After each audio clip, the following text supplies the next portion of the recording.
All right, so thank you everybody for joining. My name is Jason Shake from Sassafras, and we're going to talk about building custom dashboards today. A couple of things. We're going to assume for the sake of the webinar here that you have access to the web interface and what you can do just to check and key configure. If that's the only place you've been in our product, you can go up to the reports menu and select show dashboard in browser.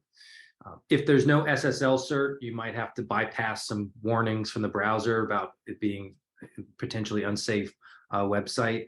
But once you get that security certificate in place, that will not be a problem anymore. So for the sake of what we're doing here, we're kind of sticking within the web interface and talking about dashboards in general, various account-based dashboards, some built-in dashboards that are based on different purposes, like we've got a general use of hardware, help desk dashboards. We'll look at some of those. Then we'll talk about ways of using the dashboards, a few specific widgets, and then we'll talk about actually building out a custom dashboard for maybe yourself, maybe another user within the organization that's going to be accessing this for the data, but not necessarily having administrator rights. And we'll just talk about various use cases as we go along. And the first thing you're going to see if you haven't done any customization before is it will probably look like this. If it's the default dashboard. The default has changed a couple of times in the last few years. So if this isn't what you see, it probably just means your key server version is old enough that the original default or a previous default was in place at the time. So if it doesn't look like this, that's fine. If you go to your default, I think it's actually the lab manager dashboard that is either the same or very similar to the new default. So that's one place you could go to kind of see what the default looks like and maybe copy it over into yours. I'll talk about how to do that here in a bit. But the first thing I wanted to point out is if you expand under dashboard here on the left side, you'll see that there are, at a minimum, a bunch of built-in dashboards for those general purpose use cases that are really kind of starting points for what you might start to build out a custom dashboard from. You might also see some individual names, people's names or user names that are associated with dashboards that sort of come with each account. Now, if you don't see your name or a name of a user, that's because no customization has already happened.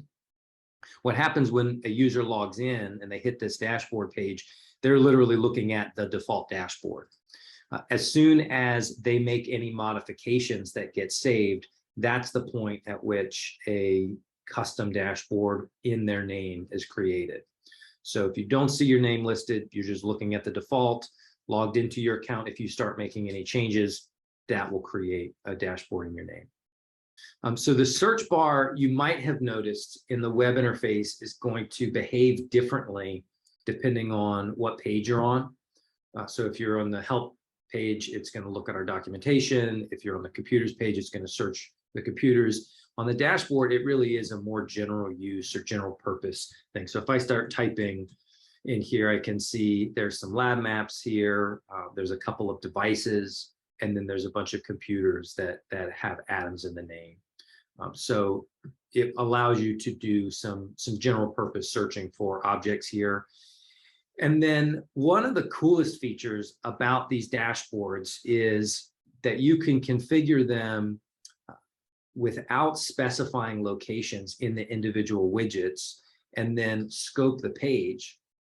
And any widget on the page that can be scoped to a specific location is just going to automatically update and allow you to pivot from room to room or section to section.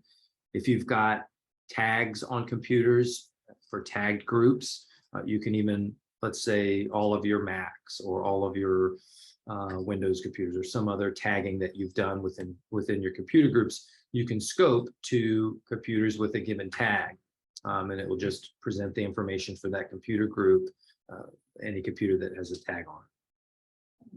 Another feature in the dashboards is that you can add multiple tabs to any given dashboard. So right now we're looking at the dashboard that is assigned to my account that I had built, and I've got a second tab here. When I built these out, my idea was this is primarily going to be hardware on this main dashboard page, and then over here is primarily software type information. So that's another thing to keep in mind is you can add as many tabs as you want. I have seen some instances where for various reasons, customers will scope the individual widgets instead of the active scope, which is going to dynamically change based on your selection up at the top.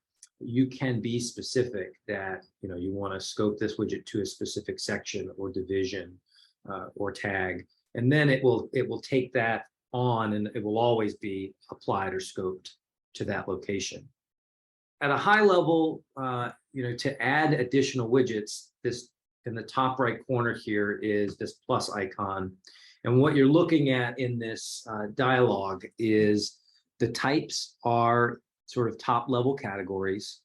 Within each type, you can then filter down to different, more specific things. And there's a little bit of trial and error in here in that you might add a widget, see what it looks like, play with the settings, decide whether or not you like it, and then get rid of it if you don't want it. But I wanted to go through some of the ones that are here on my dashboard because they tend to be the ones that I've found to be most popular, most useful to people. So let's talk about some of these, and then I'll add a new tab and we'll step through adding and configuring a few. This compare recent utilization. This one is great for looking at 3 time periods within a given room. So if you want to look back at the last 3 weeks or the last 3 months, either across the estate or in a specific room, what this is showing me is that light line in the background is, let's say 3 months ago. The one in the middle, slightly darker, is last month, and then the darker one up front is this month. Moving on, this next widget here is actually the same. It's the same widget for this one. Actually, all 5 of these are the exact same widget, including this 6th one down here. It's a very popular widget because it allows you to select from many different hardware properties and get a breakdown of your computers based on a specific attribute. So that one is called computer property. But you can see there's 6 of those on this dashboard right now, and that's where I would add it from. And then if I go into the settings, you'll see there's a drop down that lets me select from a pretty long list of available options to build that chart out. Some of them are pie charts, some are going to be a bar chart, just depending on what property you select. But then it's just going to break the computers down within for that property into a range that's meaningful and relevant. Any of these can be clicked on as well. So just very quickly, I take this OS family one for Mac. I can click on that pie slice, and it's going to run that report and give me that list of computers, which can then be exported from there into various file formats. Most of these widgets are also going to give me the ability to grab a quick SVG or PNG file if I need an image to drop into an email or something quickly. So that's what that little camera icon does. Very popular these days because we have some scripts that allow you to import warranty and purchase date information from a number of manufacturers directly, and also from Jamf and Intune now. We have Dell, Lenovo, and Microsoft Surface equipment where you can, within the settings, install a script that you can then run on the computers page to pull this data back from the manufacturer. So this data can be auto-populated, and as a means of managing your hardware lifecycle, being able to quickly get a visual on how old are the computers in a specific room, or even looking across the entire data set, How many computers do I have that are 5 years old or older? And like the other ones, if I click on this bar, it's going to give me that specific list of 95 computers that are over 5 years old. I can click into any individual record to look at its details. And again, I can come up and export that to an Excel file or somewhere else for some data manipulation outside of the tool. Most of the items on this page are hardware configuration related, hardware configuration or usage related. And then we'll look at software here in a second. But I wanted to point out that there's actually 3 kinds of objects in a dashboard that you can add to a dashboard. We've been looking at widgets that get added from this top right corner. There are also what we call one-click reports, and those are going to come from the reports page. Here's one-click reports that have been pre-configured. If you click add to dashboard, that's going to add it to your main dashboard page here, probably down on the bottom somewhere. You can drag it around. And so those are reports. Any of the reports that we have in Key Configure, any of the reports that are accessible in the report builder can be configured as a one-click report and added to the dashboard. Those one-click reports obey scope, just like any of the widgets do, or most of the widgets do.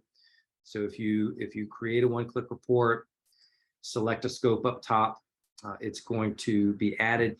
If you're not familiar with the report builder here in the web interface, it's very, very similar to Key Configure. If I select a report here, you'll see instead of panes in a report builder window, I just got tabs on the left side that I navigate through.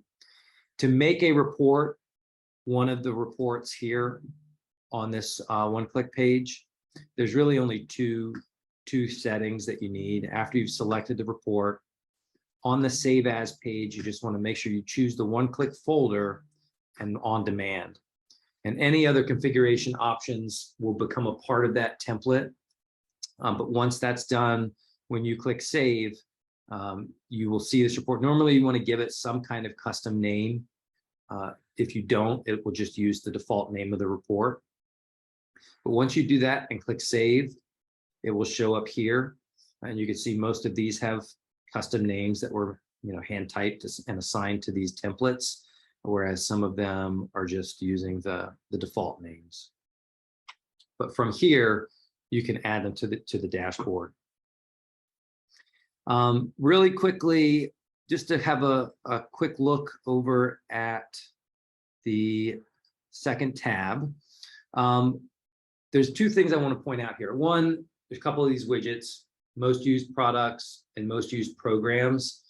You'll see that the programs are sort of the components of products. So we see Acrobat DC, Photoshop CC, AutoCAD, whereas over here we're seeing the product level. So Creative Cloud, Autodesk Infrastructure Design. So that's the product versus the program lists. Some other ones to have a quick look at. This one is showing active current users of a product and how long they've had it open. So just depending on your environment, sometimes this one's helpful to make. If not public, you might embed this on, say, a Sharepoint page or somewhere where the users of a given product, if there's a limited number of licenses available, can see who's got it and how long they've had it open. In some cases, that's a great way to kind of have them self-police and no one's sort of sitting on a license and using it an unfair amount of time when there's a limited number available. But there's also some here for upcoming expirations, whether it's from policies or purchase records. This compliance widget gives you kind of a simplified view of what shows up in our compliance report, which is largely dependent on whether you've imported or added purchase records. And then we've got a number of those one-click reports. And I think that's probably the sort of, in my experience, the big ones in terms of which widgets are useful. I think there's probably about 75 or so widgets in total now to select from between these different categories. A lot of the device ones are brand new and they look and behave just like the computer version, but they apply to cameras or monitors or projectors or other devices that you might have. Here on the extras page, and I won't go into too much detail here, but in settings, you'll see there's a tab for extras, and then any of these extras that you install by checking the box will show up here on the extras page. And then you can add any of these extras to the dashboard. I won't go into detail of any of these, but they're worth checking out, especially user assets, loaner checkout, and user affinity as well, are the ones that in my experience customers get a lot of use out of. And then click add to dashboard. And again, you can add those to the dashboard. What's different about one of those extras is that they tend to have their own UI element. So here's one of them here. I click open, I'm leaving the dashboard, and I'm looking at an extra that allows me to search for a specific user or make use of that extra in its own page, essentially. Very, very briefly, when we talk about embedding, there's a couple of options. You can provide access to the web interface here to users based on various roles that are built into the system. And I don't, in this webinar, I'm not going to go too far down the rabbit hole of limited access accounts. We do have some SSO options, Google, Okta, Azure AD, of course, standard Active Directory allows you to do authentication into our product. And then you can set up groups in AD, drop users into those groups, and then assign permissions within our product at the group level, so that users will just inherit permissions based on the group they're in Active Directory. And that's an easy way to kind of maintain things in AD after you configure them here, to just add and remove people from groups as they come and go, and they will automatically inherit restricted access permissions based on the group that they're a part of. Embedding.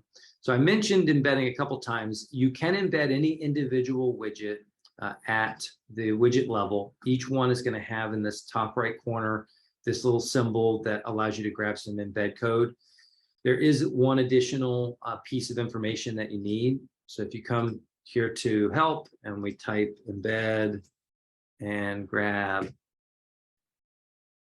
actually that's not what I wanted. Let's grab the second one, embedding web elements. Up top here is some code that's sort of top level, tells the whatever page you're embedding into where to get the data from, the key server host location. But this isn't just about embedding individual widgets. You can embed really any element of the web page, of the web interface, whether it's an individual widget or a whole dashboard, or a report, or some lab maps, floor plans. There's lots of different elements that you might want to embed at a page level with or without some of this navigation. And all the details of how to do that is on that page. So the individual widgets have their own snippets that you can embed those one at a time in another location. Now, you'll want to keep in mind permissions. A lot of this data is accessible to the guest account, which doesn't require authentication. So in a lot of cases, you might be able to embed something like this OS family or compare recent utilization, and it will work in another location even without authentication. One way to test that is just to add whatever widget you're considering to the guest dashboard.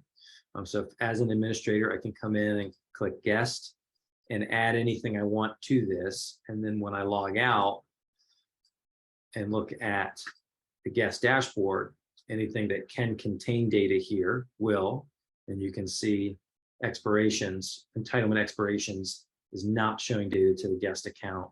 I can't search for users, or I can't see a list of current users of a product. I can't even see the computers a given product is installed on, it looks like. But I can see recently installed products, recent utilization in a given location. most used products, that sort of information is accessible to the guest account.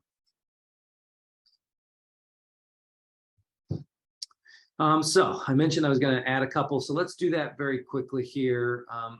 Pretty straightforward process here. I can click add and give it a name, add a new dashboard, click add, and now I've got an empty tab here that I can start adding to. These find widgets allow you to do a search, basically. You'll notice, unlike Key Configure, which has a window for just about everything, including a policies window, the web interface only has those top level pages for a few of those categories. So there's no policies window, but with this widget, I can come in and search for a policy for a given product. So the process of customizing and adding these is obviously pretty straightforward once you add the tab. And I mentioned there might be a little bit of trial and error. Some of these we do the best we can with the name and the description, but sometimes you might just add it to the page and see what it looks like and decide, is this, do I want this or not, after it's been added.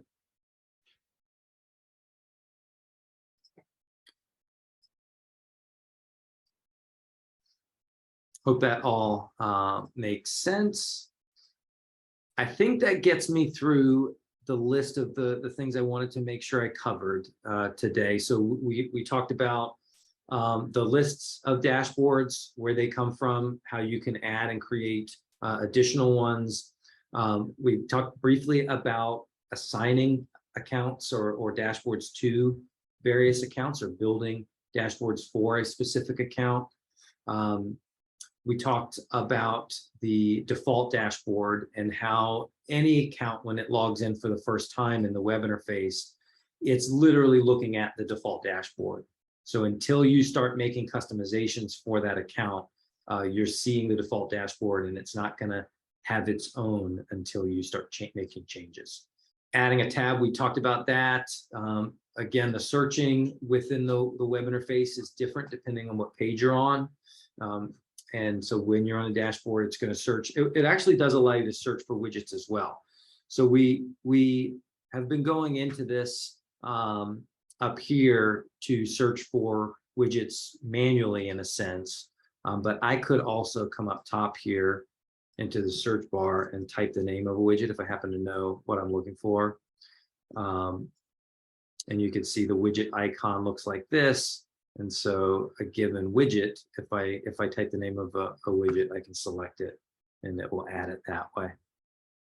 So if you're adding the same one multiple times, like that computer property one, that might be one way to kind of make that a little bit quicker.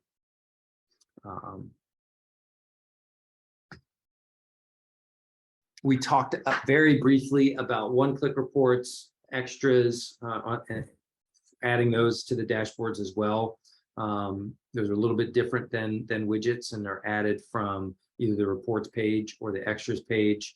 And then, beyond that, it's really just a little bit of I say trial and error, but what I mean is each individual user is going to have their own needs and in terms of what data is useful and interesting to them.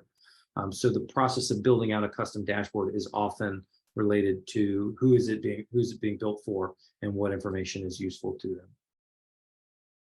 them. Question is, what is the difference between having a tab and the pages under a dashboard? So the tabs are at the top of a given dashboard. So that's a good question. So each individual dashboard, I'm looking at mine that's associated with my account. If I select the administrator one, I'm looking at the primary administrator account, which I can see because my account also has administrator permissions.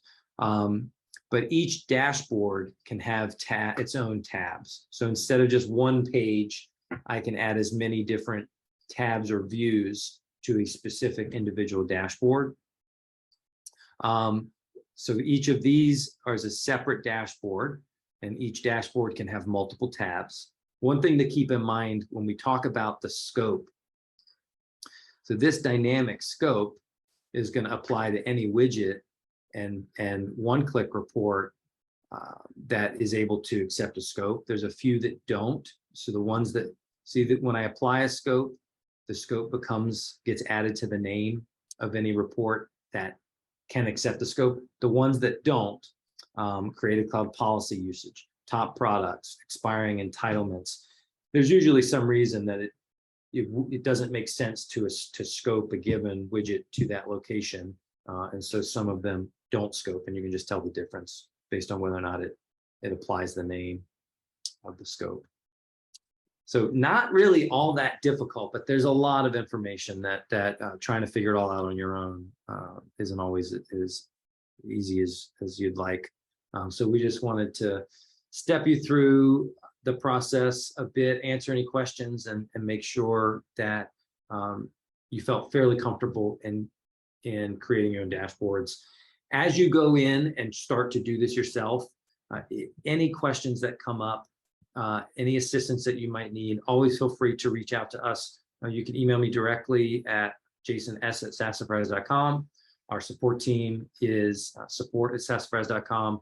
And if it's something where we've already got a blog post or a tech note or something on our documentation, and that explains it, I might just send you a link. Otherwise, if it's useful to set up a call and step through some of this, we're more than happy to do that one-on-one whenever you need.